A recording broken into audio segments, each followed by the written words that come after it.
अस्सलाम वालेकुम रहमतुल्लाहि व बरकातुहू। डॉक्टर तुम्हारी से अच्छा बच्चों, आज हमारा एक सेशन होना था लेकिन थोड़ी सी तबीयत डाउन थी, एनर्जी नहीं थी इतनी, तो इसलिए मैंने कल पे उसको पेंडिंग में रख दिया है। इंशाल्लाह कल मैं लाइव आऊँगा और मेरे साथ जो डिफरेंट फील्ड्स के स्टूडेंट्स हैं वो भी होंगे जो कि उस फील्ड में अपनी स्टडीज़ को कंटिन्यू की हुई हैं। तो ये है कि आपको सारा आइडिया दिया जाएगा। बाकी फ़िलहाल ये वॉइस नोट मैं इसलिए कर रहा हूँ कि आपको थोड़ा सा अभी एक स्केच प्रोवाइड कर दूँ कि किस बच्चे को इम्प्रूव करना चाहिए और किस बच्चे को आगे मूव ऑन कर लेना चाहिए। देखिए, जब एमडी कैट देते हैं ना तो 3 तरह की कैटेगरीज़ होती हैं बच्चों की। एक होते हैं फ्रेशर बच्चे जो भी अभी ताज़ा एफएससी करके आते हैं और एमडी कैट देते हैं। तो उनका अगर एमडी कैट नहीं भी होता तो उनको ऐसा उतना दुःख नहीं होता, क्योंकि उनको पता है कि हम अभी मोस्टली बच्चों ने बस ये सोचा होता है कि हमने गैप पीरियड लेना ही लेना है। तो जो फिर दूसरी कैटेगरी है वो है रिपीटर्स, या जिसे आप इम्प्रूवर्स भी कह सकते हैं, जो अपनी एफएससी को भी इम्प्रूव करते हैं और सिर्फ एमडी कैट की तरफ ही रहते हैं। तो तीसरी कैटेगरी आपके पास आती है यूनिवर्सिटीज़ के बच्चे, यानी कि साथ साथ वो एमडी कैट भी कर रहे होते हैं और साथ साथ वो यूनिवर्सिटी की स्टडीज़ को भी कंटिन्यू किए होते हैं, और जब एमडी कैट करीब आता है लास्ट फेज में आकर बिल्कुल यूनिवर्सिटी को छोड़ देते हैं। तो मेरे पास ना ये हर कैटेगरी का ही बच्चा होता है, और कई बच्चों को मैं पर्सनली भी जान रहा होता हूँ। मुझे पता होता है कि किस बच्चे की क्या तैयारी है, वो कितनी अपनी तरफ से एफर्ट्स कर रहा है। अभी साल की मैं बात करूँ तो अभी तो हमारे पास कोई डाटा नहीं है, क्योंकि सिर्फ अभी केएमयू का रिजल्ट आया, बाकी प्रोविंसेस का हमें नहीं पता कि कौन सा टॉपर होता है और कितने मार्क्स होते हैं। लेकिन बात सिर्फ ये नहीं है ना कि हमने सिर्फ टॉपर्स को देखने हैं। टॉपर कोई भी प्लेटफॉर्म होगा ना, ठीक है। मैंने जब मेडिक्स पहले साल बनाया था, मेरे उस वक्त भी कई बच्चे डॉक्टर्स बन गए थे, तकरीबन 150 प्लस स्टूडेंट्स थे जिनको मैं कहता था कि हाँ ये हमारे मेडिक्स डॉक्टर्स हैं। लेकिन बात ये है कि अचीवर को तो हर कोई जो है वो दाद दे रहा होता है, लेकिन जो पीछे बेचारे रह जाते हैं उनका फिर क्या करना है। तो देखें, जिस दिन से एमडी कैट हुआ है ना, मेरी कोशिश आप लोगों के लिए यही रही है कि ठीक है, जो टॉपर है, जो चीज़ें भी हैं वो एक साइड के ऊपर है। मैं ज़्यादा एफर्ट्स कर रहा हूँ जिन बच्चों का नहीं हुआ कि उनके पास क्या ऑप्शंस हैं। मुझे सारी कंडीशन का पता है कि आप लोग अभी किस सिचुएशन में हैं, आपको कुछ समझ नहीं लग रहा, आप इस सोसाइटी को फेस नहीं कर पा रहे, आप अपने रिलेटिव्स को फेस नहीं कर पा रहे, हर कोई आपसे पूछ रहा है कितना बन जाएगा।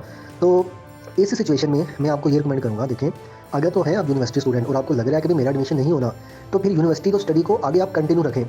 आपके लिए इतना बड़ा ये धचका नहीं होना चाहिए। ठीक है, आपने सेक्रीफाइस किया, आपने मेहनत की, लेकिन ये चीज़ देखें कि आपने अपने पास एक सेफ ऑप्शन रखा हुआ था। आप उसी चीज़ को कंटिन्यू रखें, और ये कभी मत सोचेगा कि आपका फ्यूचर सिर्फ आके इधर एमबीबीएस में ही होना है। ठीक है, इंसान को एक चाह होती है, एक आपको लगन होती है कि भाई हमने डॉक्टर ही बनना है, डॉक्टर का अपने साथ नाम लगाना है। लेकिन ये कभी मत सोचिएगा कि आपके नसीब में जो रिज़्क है ना, वो सिर्फ इधर एमबीबीएस में ही आगे लिखा हुआ है। ठीक है, अल्लाह ताला ने आपके लिए जो चूज़ किया हुआ है ना, आपको उसके ऊपर कायम रहना है। ठीक है, आपको उसी में ही स्ट्रगल करनी है। ठीक है, अगर किसी बच्चे का फिर अगले साल को माइंड बनता है, उसने सोचा कि हाँ नहीं, इस साल थोड़ी कंडीशन अच्छी है, प्लेसेस अच्छी हैं, और दोबारा फिर एमडी में पेयर हो जाएगी यूनिवर्सिटी स्टडीज़, तो उसके लिए आपको थोड़ी स्ट्रगल करनी पड़ेगी। लेकिन फिलहाल क्या करें, आपसे यूनिवर्सिटी की स्टडी के ऊपर फोकस करें। आपके जो भी एग्जाम्स आने वाले हैं उनको आप कवर करें।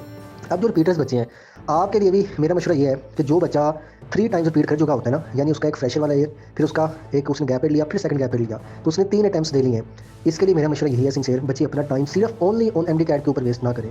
आपके पास बहुत ज़्यादा ऑप्शंस हैं, उधर जाएँ आप। ठीक है, ये जो एक दिमाग में बैठा हुआ है ना, कभी बस एमबीबीएस ही अचीव करना है, बस इसके अलावा कुछ भी नहीं है, तो इस चीज़ को ज़रा अपने ऊपर कंट्रोल लेके आएँ। अगर ऐसा ही रहा तो आप अपनी ज़िंदगी का एक और साल लगाने जा रहे हैं। आप ये भी देखें कि आपकी एज हर साल बढ़ती जा रही है, आपने साथ कंटिन्यू करना होगा, आपने दोबारा एमडी कैट देना होगा, आप दे लीजिएगा। और एक बात याद रखिएगा, जो यूनिवर्सिटी का बच्चा होता है ना, जो यानी प्रोफेशनल स्टडीज़ में चला जाता है, उसके पढ़ने का अंदाज़ और एक एफएससी के बच्चे का अंदाज़ बहुत ही डिफरेंट होता है। यूनिवर्सिटी वाला बच्चा जल्दी चीज़ों को पिक कर रहा होता है, बट जो दूसरा बच्चा होता है वो नहीं पिक कर पाता है इतनी चीज़ों को। तो इसलिए आपसे ये है कि जिन्होंने 2 से 3 अटेम्प्ट्स दे लिए हैं ना, उनसे रिक्वेस्ट है कि अपना मज़ीद 1 साल वेस्ट ना करें, अपने आप को आगे के लिए तैयार करें। जो भी आपको ऑप्शन अच्छा लगे, इंशाल्लाह कल सेशन में मैं सारी चीज़ें आपको प्रोवाइड कर दूँगा। हर जो भी फील्ड्स हैं आपके लिए अवेलेबल, जहाँ आपका दिल करे आप उसमें स्विच कर सकते हैं।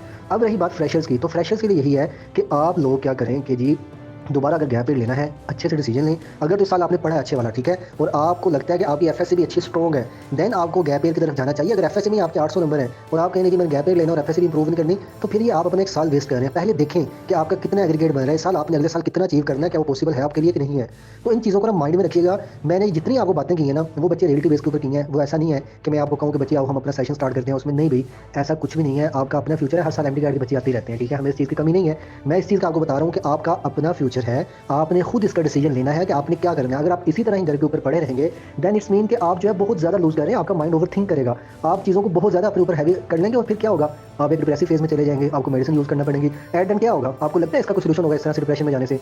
मुझे कुछ भी नहीं होगा। सही है ना। आपने देखें 3 से 4 दिन गुजार लिए हैं, एमडी कैट आपका हो चुका है। अब अपने आप को थोड़ा सा संभालें, समेटें। ठीक है, लोगों की फिक्र छोड़ दें कि मेरा रिश्तेदार क्या कहेगा, मेरा कज़न क्या कहेगा, घर वाले क्या कहेंगे। भाई कोई मसला नहीं है, एक दिन वो आएगा जब आप देखिए। एक मैं आपको बात क्लियर कर दूँ, जो एमडी कैट का बच्चा होता है ना, जो अच्छी तरह स्टडी कर रहा होता है, वो कभी नाकाम नहीं होता। ये मैं आपको बात लिख के दे सकता हूँ। आप जिस भी फील्ड में जाएंगे ना, अल्लाह ताला ने आपको पीकिंग पावर इतनी दी होती है, आपके अंदर स्टैमिना इतना होता है। कौन बैठ कर दिन को जाओ 14 घंटे पढ़ते हैं? आप जाकर पूछें किसी यूनिवर्सिटी के बच्चे को, अगर कोई पढ़ता हो। एक एमडी कैट के बच्चे ना 16 से 18 घंटे भी पढ़ लेता है। ठीक है, मैं कई बच्चों को जानता हूँ। तो ये जो स्टैमिना होता है ना, आपको बहुत ज़्यादा होता है। और आप किसी फील्ड में जब वर्क करते हैं ना, अल्लाह ताला आपको नवाज़ से लाजमी है। आप उसमें देखेंगे कि आप बहुत आगे जाएंगे उस चीज़ में। ठीक है, इंसान को क्या चाहिए होता है? एक अच्छी रेपुटेशन चाहिए होती है, एक हैंडसम मनी चाहिए होती है कि आपके पास पैसा अच्छा हो, आपके जो घर वाले खुश रहें, आपकी ज़रूरियात पूरी होती है। तो इंशाल्लाह आप सब कुछ पूरा करेंगे। बस ये है कि एक स्टेप लें, अपने फ्यूचर के बारे में सोचें। मैंने सारी सिचुएशन आपको वन बाय वन सारी कैटेगरीज की बता दी है। बाकी अल्लाह ताला आपको कामयाब करे। इंशाल्लाह मज़ीद जो है वो हम कल अपने जो सेशन होगा उसमें चीज़ें डिस्कस करेंगे। बाकी मेरे लिए थोड़ी सी दुआ कर दीजिएगा, अल्लाह ताला सेहत हमेशा दीजिएगा।